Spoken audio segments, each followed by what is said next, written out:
And we are live. This is super exciting. We are live. And this week's podcast with Bethany Schwartz, talking about the coexistence of joy, pain, and truth, of gender identity and transitioning. So let me introduce you all to Bethany Schwartz. It's my pleasure to introduce you to Bethany, who is a life transformation coach, transitioning coach. She will tell you more about that shortly, whose work includes individual life coaching, leadership coaching, organizational transformation consulting, group facilitation, and motivational speaking. Bethany's background in human potential modalities include coactive life coaching, business transformation, leadership development, team effectiveness, and spirituality-based recovery programs, provides her with a profound understanding of life's dilemmas, powerful tools for partnering with clients in the process of life-altering transformation. Of crucial importance, Bethany's lifelong transgender experience, which we'll talk more about. After having spent many years as a father, husband, and business leader, Bethany's journey from male to female continues to deepen her understanding of the courage, resilience, and resourcefulness required for sustainable personal change. She considers it an honor to share her life experience, learning, and insights with clients through her transformational coaching work. There's a lot more that we could say about Bethany, but I really would like to bring her on. So please, everybody, welcome Bethany Schwartz. Hey, thanks. Yay! What an honor. Thank you so much. I'm really glad you're here. And we have some people watching. So what I'd love to ask is those of you who are watching, please put your comments in the chat, just say hello, tell us where you're calling in from. We will be doing a replay later. So if you're watching live, go ahead and comment, say hello to us. If you are watching the replay, make sure you do #replay. But Bethany, I'm super happy that you were able to join me today. And I'd love to start off with just asking you, well, first of all, sharing with you that none of my interviewees have to answer every question I give them. Okay, that's good. Yeah, it's not a requirement. You get to be who you are and feel safe in where you're sitting. And so if I ask you a question, you're like, Misha, I really don't want to answer that. I'm okay with that. You will not be fired. Okay, good. Not to get fired on the first day. I know, right? But yeah, I want you to feel comfortable and safe. And if there's something that, and of course, along the way, if you have a question you want to ask me, feel free. Usually, sometimes it happens, sometimes it doesn't, but I'm not attached to it. But today, I as you know, my podcast is the pain and joys and the truth of it all. And there is a lot of pain and a lot of joy in this notion of gender identity, in transitioning, in life, of course. So as a transitional life coach, thinking back to whatever earliest days you've got in your brain here or heart, was joy something that was easy for you? Feeling joy? Yeah, as a kid, really going way back, the answer is not much. Mm-hmm. I think, there were a lot of dynamics like there are in a lot of families, but I think a core thing for me was a sense that I was never quite in the right place and never quite myself. Mm-hmm. And I didn't always really have an idea, really not till my 40s did I really lock on to the idea that I am transgender and I'm going to transition. Mm-hmm. So there was a lot of unexplained, mysterious, weird feelings of distraction, dreams, night terrors, go all the way back. And so, yeah, joy was a tough commodity to find. Absolutely. I think what we learned in our family in general, because of other sort of ways that my parents dealt with things, is that candy, pizza, spaghetti, living in Chicago, meat. Those are things that will give you fun and excitement, but they didn't provide real joy. Right. Absolutely. And from what I know of you today, You have a lot of joy in your life. Yes, I do. Tell me a little bit about that. What brings you joy?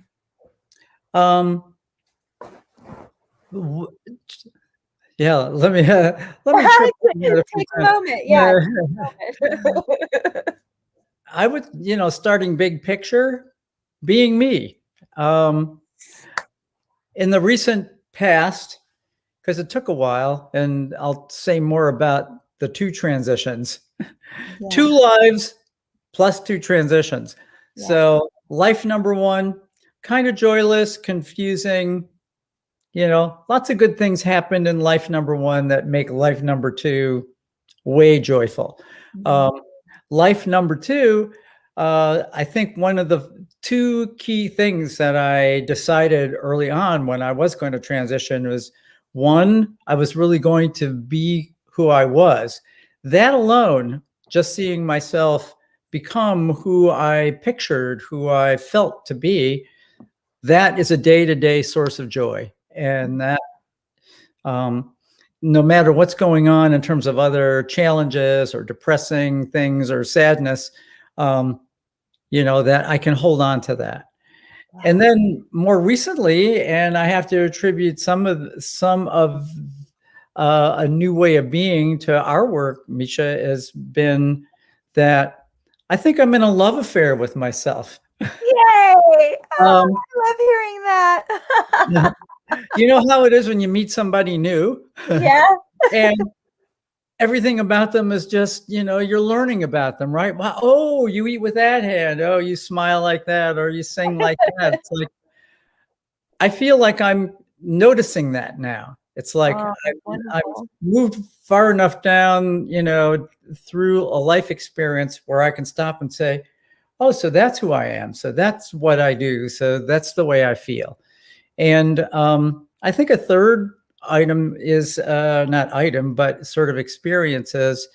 I've been able to really get centered enough that I truly do feel my heart a lot more. And Mm. so I'm sure buried inside of me was always a lot of presence and compassion and, true empathy for people.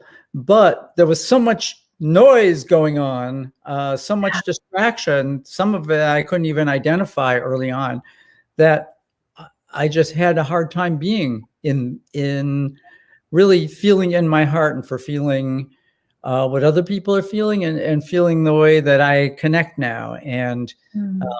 really join with people versus rehearsing in my head what I can say or do to keep them around. Yeah, yeah. Oh, that's so beautiful. I imagine people listening or watching or, that's a really important thing to announce, to be in love with oneself, to have Yeah, met the woman of our dreams, right? right. And part of that means also accepting us where we are. When you get into a relationship, it's about accepting the other person. So now you're on this journey where you're accepting yourself more fully because you get to be yourself. And you had many years between when you were born to now, where, well, to the transition where you didn't get to accept who you were because other people didn't accept who you were because nobody really knew who you were. It wasn't something I imagine your family talked about. No, not at all. um, my in sort of recreating the past in my head and with a little data from my mother, is that I think it's pretty clear that I must have said to her at around 4 or 5, like a lot of trans kids usually do, I took a stand for saying, well, I'm a girl. Mhm. And she said, oh, no, you're not. Mm. that that whole statement cut into her in so many different ways and her issues, and also the social conditions of the time where there were very few out trans people and they were very sensational. um, and so what happened is instead is that subtle kind of mama programming. It's like, I'm going away if you go there, so you better stay here. And Mm. for really young kids, when your sense is that your well-being relies on particularly mom in my case, um, I'm sure I was totally convinced that I better shut up about it and Mm. talk myself out of it. And what would happen throughout my life is that it would spring up in different places. I have a Right. book called My Life in Stolen Pantyhose. And it's like book one of my transition, which was sort of the discovery process, the craziness around what it was like to even present myself as a woman early on. What's it called But again? I want to it's type that here. Hold on. yeah, I know you told me about it the other day when we've worked together, but life in My Life in Stolen Pantyhose. life in stolen panty. Oh my gosh, I'm having trouble here, but that's okay. I probably shouldn't have capitalized everything, but I want everybody to see this. So my life in stolen pantyhose. And so tell everybody again, what is exactly the So yeah, it picks up in my early transition in the early 90s and 2000s, where once I discovered that I at least wanted to be inside my female self, I found a number of people, a number of organizations that basically promoted cross-dressing. You could be a heterosexual cross-dresser, which is what felt right to me at the time.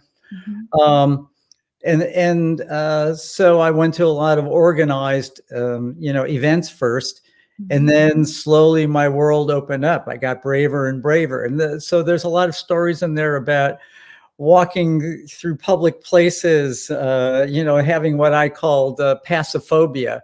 Everybody would be looking at me, and they would know, and of course, even during that time period, it was wrong to be presenting outside of your gender, even if that's all you ever planned to do.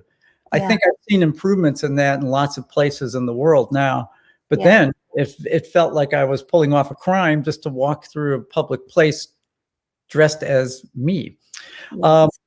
But in addition to the stories about that, there was the stories about my family too, my immediate family. So I was married and have 2 children. And at the time of the book, the kids were kind of young. And so I was adding journal articles about what was going on inside of me, what was going on with the family. And there was a little piece of it back in the day when I wrote it where I felt like, ha ha ha, I'm getting away with all of this. They don't know, because I was still living inside of the secret. And the book ends with my going to therapy and finally what we called the one and only family meeting that my kids will say, yeah, we had one family meeting in our whole life, where I finally put this out there and all of the sort of ramifications of that. So it's actually pretty comical.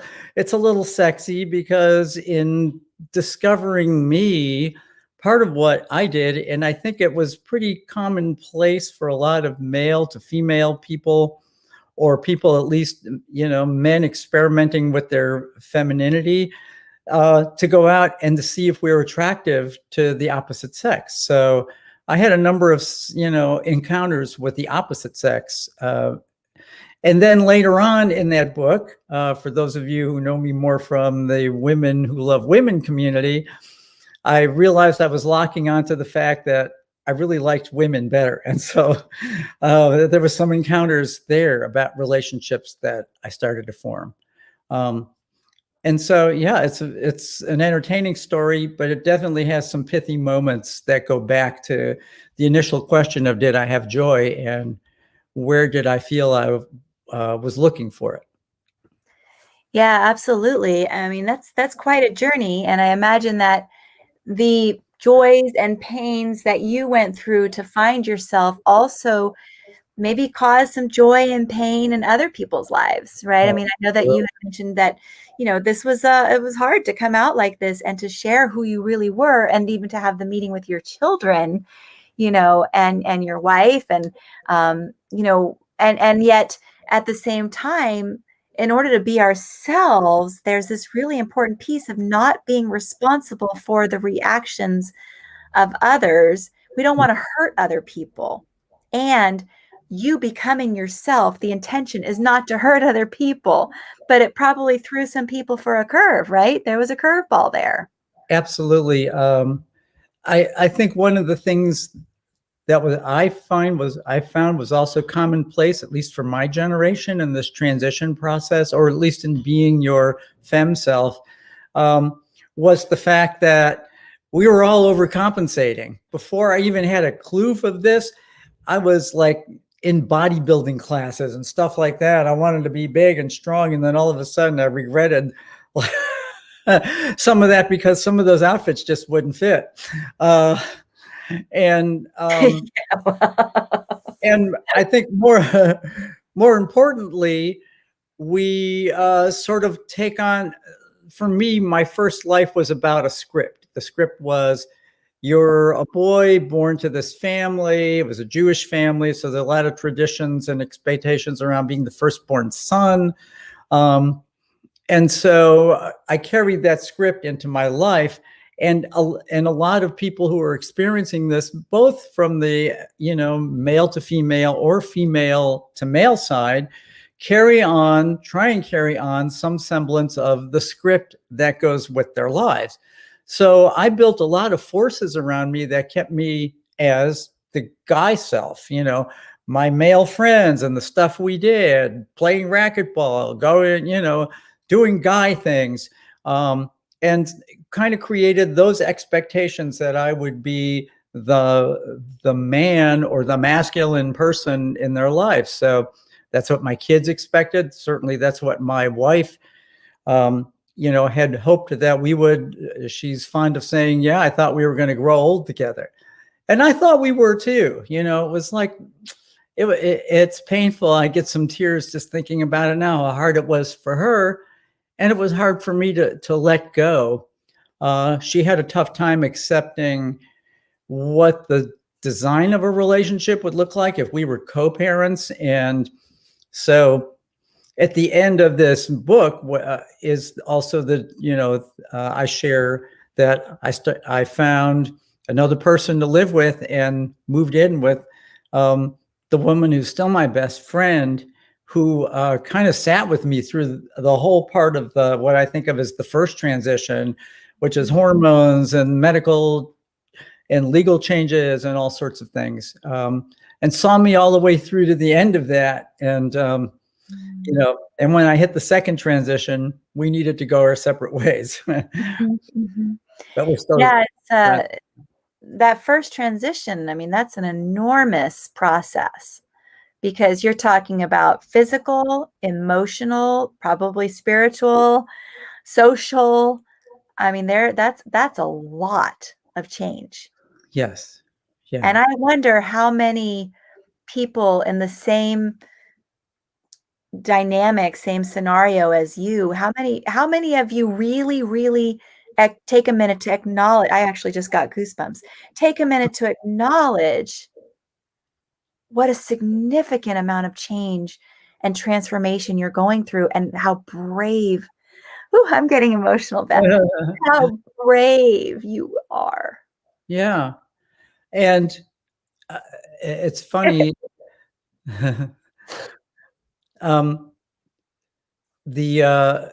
part of the grieving process, you're helping me with it right now, is that you have to give up a lot.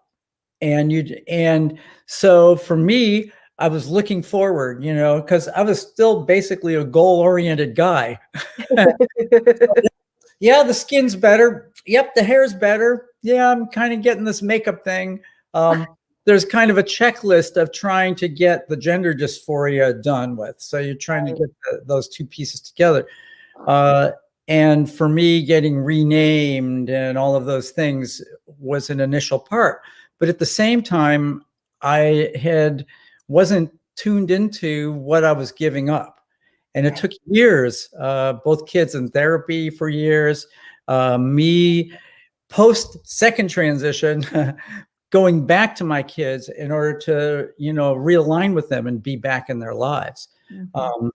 And even with my, my ex-wife from that period, I feel only 20 years later did we finally start to be able to look each other in the eye and say, hey, it was a wonderful relationship and it wasn't going to fit anymore. because she didn't want to let go. I didn't want to let go. And that, I think that was part of the complication of even attempting to openly transition. And so what that also meant, and this is also in the book, and it's not something I'm proud of, was that living that secret life. Spending money that was really ours, and doing a number of things because I got into a survival mode about, well, I'm not going to let anybody stop me now. But I was missing how that was impacting other people. Sure. And then courage, it was interesting to me because a lot of people said, God, you've had so much courage. And what I think of first is that, no, that was survival. And now I agree it was courage too, that it took some kind of bravery and resilience and a kind of courage to get through that process and stay there. And I've actually known other transitioning people going in either direction, or just taking a stand for being non-binary, which is also a tough position to be in. That they, struggled so much, kind of getting to those places. And for them, it was a matter of survival. But, we recognize that it was also a courageous stand to get all the way there, to get where you think you want, to the point you want it to be.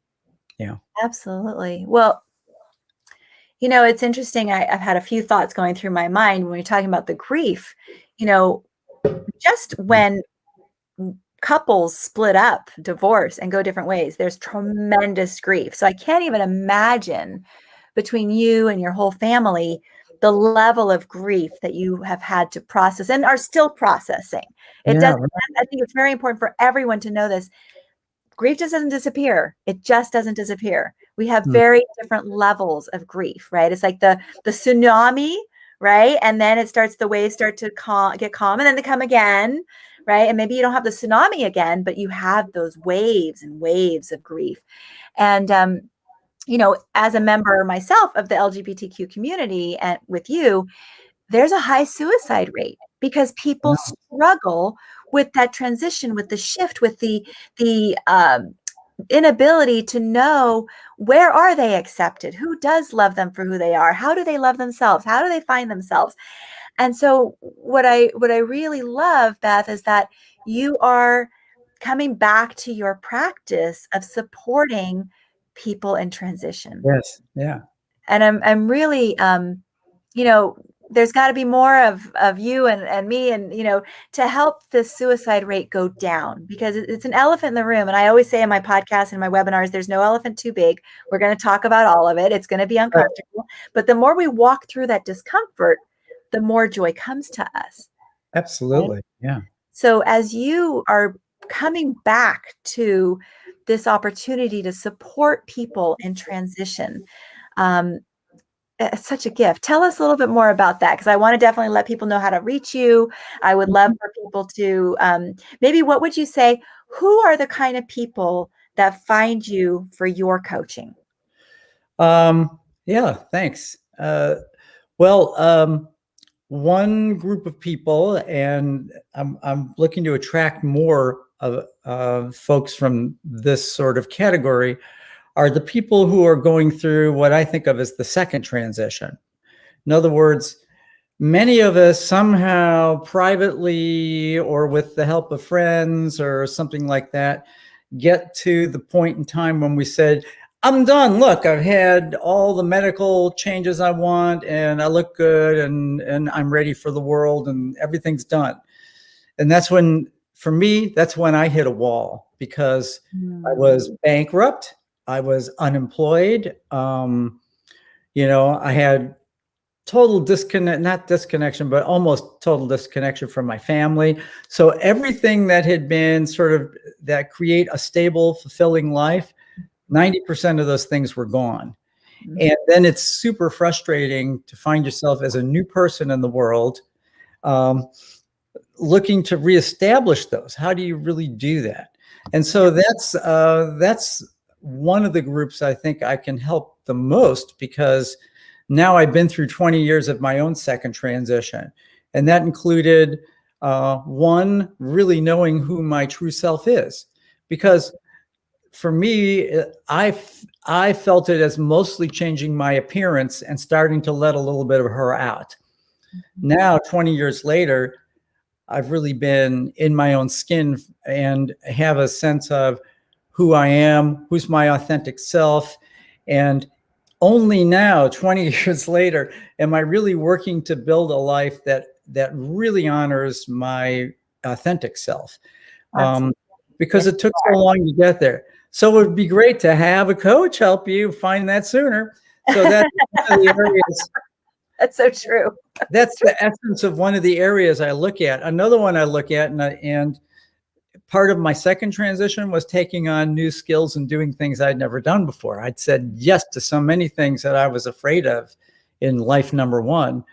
And one of them was getting on stage and being an improv artist. And so I've done that, stand-up comedy, and I, lean into a lot of humor on things that I do, but it's always often meant to bring some sort of thought, discovery, and so on. And so the key thing there is that is all reflecting much more of my authentic self. A me I wanted to be for years and years, that I had to take time to even experiment with different skills, doing different things in order to kind of feel out, well, who am I? And so taking on improv was important. And I learned something massive in improv that I'm bringing to coaching. And what they told us as improv actors, it's inspiration over obligation. In other words, an improv scene gets really sleepy when somebody comes on and goes, "Hi, how are you?" And the other one goes, "Fine." And that's all you get. Or it follows some rote pattern. Right. And that's what we do in our lives. So inspiration is sort of leaving the script, and obligation is sort of staying with the script. And inspiration for me has been, who am I really? What do I really want to find? And learning to have this internal conversation of sort of at a higher scope of, what do I really want? And then how can I really get that? Not the person that was going back 30 years, but now. And I think in general, for everyone, that's a really valuable place to be. So when I'm coaching people, I'm listening for, is that obligation or inspiration? Are you doing it because you feel you have to? And what would happen if you didn't do that? And if you want to be brave about not doing that anymore, then let's think about how you get ready to go ahead and do the new thing, the one that was a possibility that you never embraced before. Well, and that ties in quite well with what you said earlier, which I actually wrote down but didn't show on the screen yet, which is you were trying to live with the predetermined script, right? And if you take obligation away and you move into inspiration, you get to be, everybody look at this beautiful woman who's in front of me, Bethany Schwartz, and enjoy more of your life and who you are. So I love that. I hope people will hang on to those words, inspiration rather than obligation. That's fabulous. So, well, what a treat. So if there are people who are listening or watching right now who are considering either the first transition or going through the second transition, I would wonder if you have just a thought or a tip, something juicy to share with them, some for finding joy today, just today, not tomorrow, not worrying about yesterday, just today. What is something you might put out there? Are you asking me or? Yes, you. Bethany. You're asking. I asked everybody, but I want you. You've got wonderful, you've got this wonderful opportunity. I want people to hear your message because I value you and all that you are doing in the world to help people in transition or entering transition one or two. Right. So it's that getting to know your authentic self. And while that sounds like a big job, the truth of the matter is that, and I'll give you a great example. I've been a business consultant for a lot of years. And I didn't listen to the voice inside of me that said, oh, I don't really want to do this today.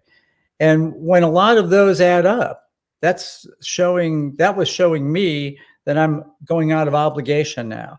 And the reason I'm going there is because I'm scared about the new possibility of, well, where do I find work? What skill sets do I use? So there's a lot of questions, but it's basically listening to that inner voice of, am I inspired and turned on by this? Am I reaching for something that's really meaningful to me, that's fulfilling to me, or am I doing it because it's what I've got to do to sort of shovel the coal to keep the steam engine going? Wow. And what's it take to stop shoveling without quitting your job, without moving away, without doing something that's kind of almost, an extreme disruption to your life? Right. And so those are the questions that I've dealt with. Yeah. Yeah, that's fabulous. So if people are out there and you either are seeking yourself to be with someone who can support you in transition, or you know of somebody who could really use that support, I think you've seen enough here of Bethany Schwartz to know that she is the one. She's the right one. So if you want to take down her email address, it's radactbiz, radactbiz@gmail.com. And I'm so delighted that you were able to be here with me today, Bethany. Well, and thanks so much. Yeah, and thanks to our listeners and our viewers. And again, if you got a takeaway, we would love to know what that is. I know there were a lot of pearls of wisdom here today. So we'd love to know whether you're watching it right now, and just put it in the comments. Or if you're watching the replay, do #replay. And let us know what you took away from today's interview. We both would love to know. And with that, we will say goodbye to everybody. Okay, all right. Bye, everybody. Bye. Thanks for being here.